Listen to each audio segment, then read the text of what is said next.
sige, sabihin na natin, no, yan ang stage na yan, magulo yung utak. Pero for him, nahamunin yung nanay niya. Diba? Dahil pa nito yung nagda-drugs.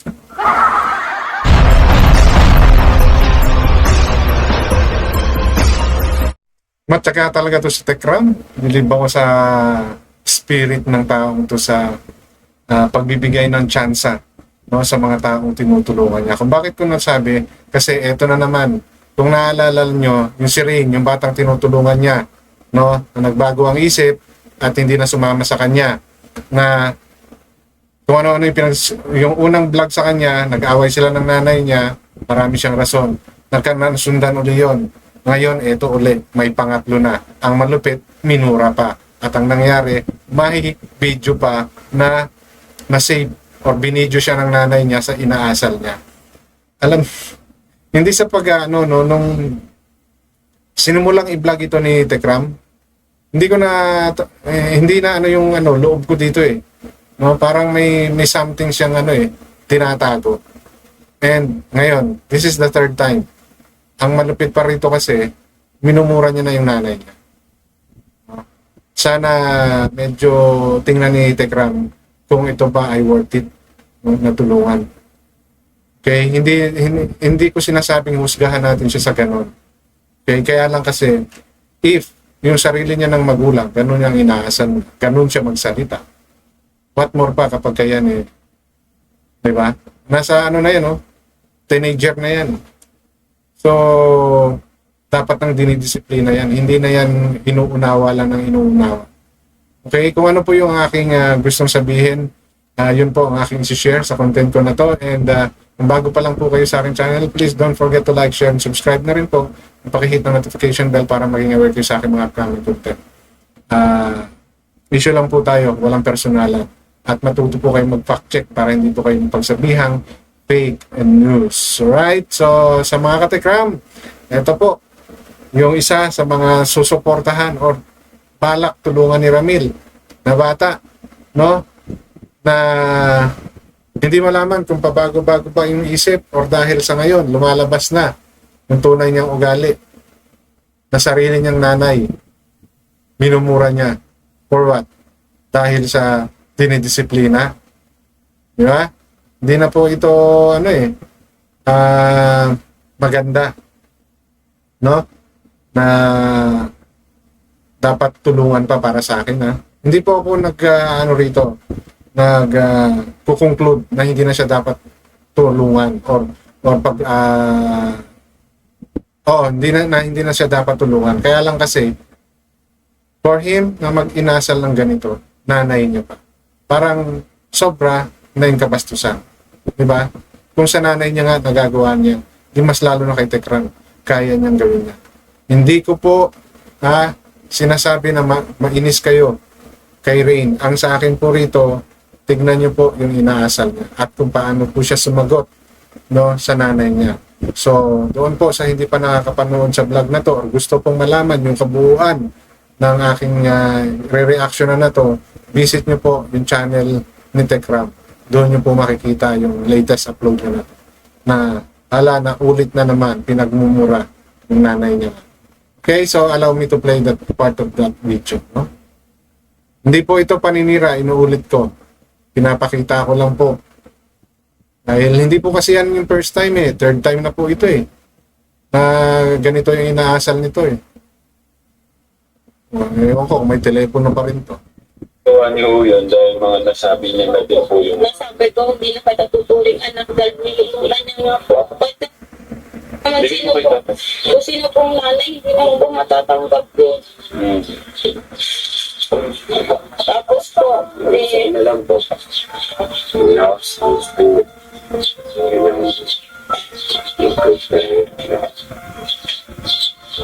Meron po siya pangatuyan po sa akin pa ikaso po. Sa tuwing gabi na lang po, inaabot siya ng 10 to 3 sa labas. Tinatawag po siya ng papa niya. Ano ba rin, matutulog ka ba rin? Napupuyat kami. Stress. Opo. Tapos, kinabukasan, kakagalitan po siya. Sasagot sa akin. Tatambay lang po sa labas. Kumiyamin dun lang po sa may Maaga pa mamaya na ako matutulog ma. Sabi niya gano'n. Tapos kinabukasan kakagalitan ko siya, hindi ka nakakasunod-sunod sa akin. May sarili ka nakakasunod. Sabi ko kaya sa kanya. Yeah. Hanggang sa ano na, yan na nga appointment na siyang muna sa akin. Ma, sabi niya. Pinahamon niya ako sa kalsada. Kali-kali po ma, sabi niya. Dito tayo, matapang ka, sabi niya gano'n. Sinatulog yung ako sila sa pagiging. Eh kasi nga, ano nga, binumura mo na ako, papatayin mo na ako. Eh, sabi ko, panin mo na ba ako yan? At kesa ka kung tayong mapatay dito. Kaya nga kita pinano na sa baba mo. Isipin niyo po, sasabihin po sa akin, papatayin ako. Kaya sabi ko sa asawa ko, alin mo na nga ako yan.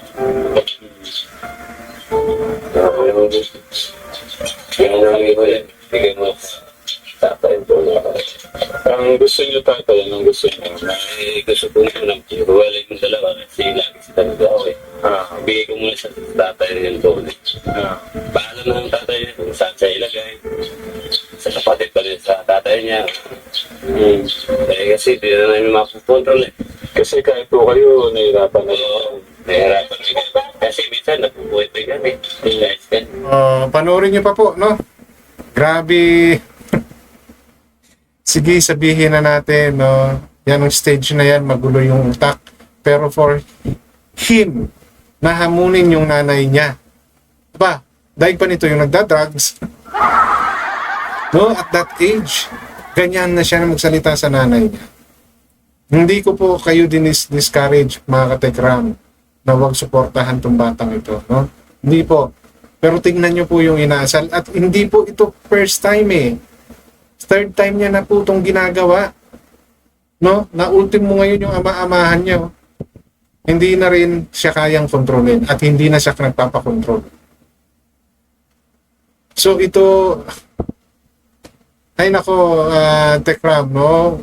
If these are the kind of kids na tutulungan mo at mapabago mo, bibilib talaga ako sa'yo. No? Matigas na tong batang to eh. Makikita mo sa mukha niya eh. Makikita mo sa mukha niya na may mga diskarte siya na hindi mo alam kung ano yung iniisip niya. Yung sa akin kasi dito, nanay niya yan. Biological mother niya yan. Pero ganun niya pagsalitaan. Binubuhay pa siya. Eh papaano na kung hindi na siya kayang buhayin ng nanay niya at saka ng mama? Ano na yung mangyayari? Sige, sasabihin nyo, nagja-jump into conclusion ka na kagad. Hindi ako nagja-jump into conclusion because this is the third time, no, na sumagot-sagot siya ng pabalang sa nanay niya. Oo, may pagkakamali yung nanay niya. Aminin na natin yun. Dahil in the past, nakita naman natin kung ano yung mga ginagawa ng nanay niya ng mga sablay din. Pero hindi po yun dapat maging ticket para murahin niya, hamunin niya, ng saksakan yung nanay niya. Grabe. No? So, I hope, no, Tekram, kung sakaling tulungan man to, pag-isipan mo talaga ng maigi. Pero kasi, yung inaasam niya na to, I don't think na may tutulong dito. No? May aalalay sa batang to. Hanggat hindi nagbabago ng ugali niya yan, malabo, no, na merong matutuwa sa kanya. Kasi nanay niya na nga, naiinis sa kanya. What more pa yung ibang tao. Okay? So, doon po, sa gusto pang mapanood yung kabuuan ng video na yan, puntahan nyo po yung channel ni Tekram. At naku po, baka ang inaano ko lang sa inyo, no, kung kayo ay mga magulang na medyo emotional, alalay lang po sa panonood sa video na yan. Okay? Para kung ano mangyari sa inyo. Okay? So, I hope, no, pag-isipan talaga ni Tekram paano niya tutulungan itong bata. Kasi ako straightforward sasabihin ko sa inyo, hindi ko po gusto yung ugali. No? Kahit na ano po kasama yung magulang pa rin. No? Yung respeto kahit pa paano sana nandun pa rin. No? Kahit na naging masama niya, magulang pa rin. No? Kung hindi mo kayang respetuhin, umalis ka na lang o huwag ka na lang magsalita. Much better. Di ba? Kesa sa magbibitaw ka ng ganyan salita. Okay? Mahirap nang mag-go deeper pa tayo kung gaano ka paano nagsasakripisyo ang mga magulang para sa mga no?